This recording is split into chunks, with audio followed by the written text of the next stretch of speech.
అందరికీ నమస్కారం. First of all press మీరంతా రాసేవాళ్ళ ప్రింట్ మీడియా ఎలక్ట్రానిక్ ప్రింట్ ముందుగా మీ అందరిని ఒకటి అడుగుతా, అది నా గురించి మీరు చేయాలి. ఇప్పుడు మీ ఛానళ్ళల్లో హెడ్లైన్స్ స్క్రోలింగ్లో ఇల్లీగల్ బెట్టింగ్ యాప్స్లో నాకు పిలిచారని స్క్రోలింగ్ నడుస్తుంటుంది, హెడ్లైన్స్ నడుస్తుంటుంది నాకు తెలుసు. కానీ ఫస్ట్ దాన్ని గేమింగ్ యాప్స్ క్లారిఫికేషన్ గురించి విజయ్ దేవరకొండని పిలిచారు అని ఫస్ట్ ఆ హెడ్లైన్ మీరు నా గురించి మార్చాలి. ఎందుకంటే బెట్టింగ్ యాప్స్ ఇన్వెస్టిగేషన్ తప్పకుండా నడుస్తుంది, కానీ మనని పిలిచింది వాళ్ళకు కూడా తెలియదు మన పేరు ఎందుకు వచ్చిందో.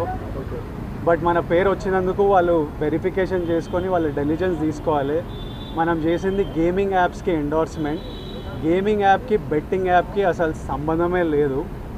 గేమింగ్ యాప్స్ అనేటివి completely legal, recognised by the government, licensed as a business.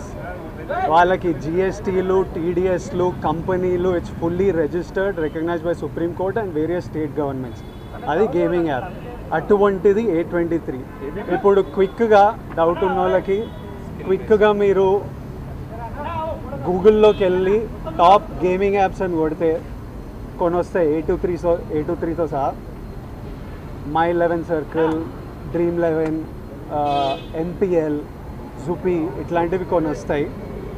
ఇవన్నీ రిజిస్టర్డ్ గేమింగ్ యాప్స్. ఇవన్నీ మన ఇండియన్ క్రికెట్ టీమ్కి స్పాన్సర్, మన ఇండియన్ ఒలింపిక్స్ టీమ్కి స్పాన్సర్, మన ఇండియా ఉమెన్స్ క్రికెట్ టీమ్కి స్పాన్సర్, ఐపీఎల్కి NPL ఒకదానికి అఫీషియల్ స్పాన్సరు, వేరియస్ కబడ్డీ లీగ్కి, వాలీబాల్ లీగ్కి అన్నిటికీ వీళ్ళు స్పాన్సర్ చేస్తారు. ఎందుకంటే these are completely legal entities.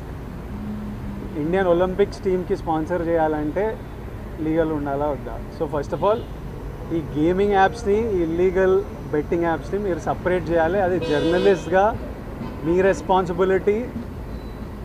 నా మీద మీకు ఆ రెస్పాన్సిబిలిటీ ఉండాలని కోరుకున్నా. కానీ మన పేరు వచ్చింది కాబట్టి కొన్ని క్లారిఫికేషన్స్ అడిగారు. ఆ clarification account details, transaction details ఏంటి ఆ కంపెనీ అవన్నీ పంపించేసినాము. ఇంతటితో సమాప్తం. Thank you.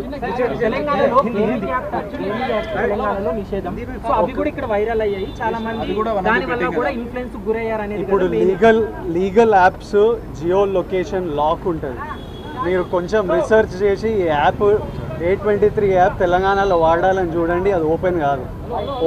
ఓపెన్ అయ్యి మీకు మెసేజ్ వస్తుంది, ఈ ఏరియాలో మీరు అలౌడ్ కాదు అని. పర్టికులర్ కొన్ని స్టేట్ గవర్నమెంట్స్ లీగల్గా అలౌ చేశాయి, కొన్ని స్టేట్ గవర్నమెంట్స్లో అలౌ చేయలేదు. సో అది క్లారిఫికేషన్.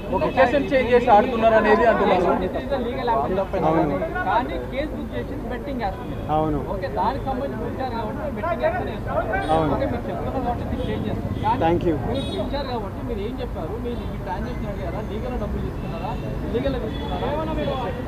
అసలు వాళ్ళకి మీకు చెప్పింది వాళ్ళకి చెప్పడం జరిగింది. వాళ్ళ డెలిజెన్స్ ప్రకారం contracts, app details, agency details, financial details అన్నీ తీసుకుంటారు. అవి తీసుకున్నారు. దాంతో they are very satisfied. If anything else you will get to no.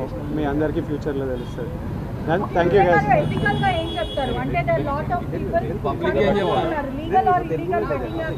ఇప్పుడు మన దాంట్లో రైటో రాంగో మన దేశంలో డిసైడ్ చేయడానికి సుప్రీంకోర్టు ఉంది, స్టేట్ గవర్నమెంట్లు ఉన్నాయి. వాళ్ళు ఓకే అంటే మనకు డిస్కషన్ ఉండకూడదు. So I think they are the bodies to decide what is right and what is wrong. Thank you.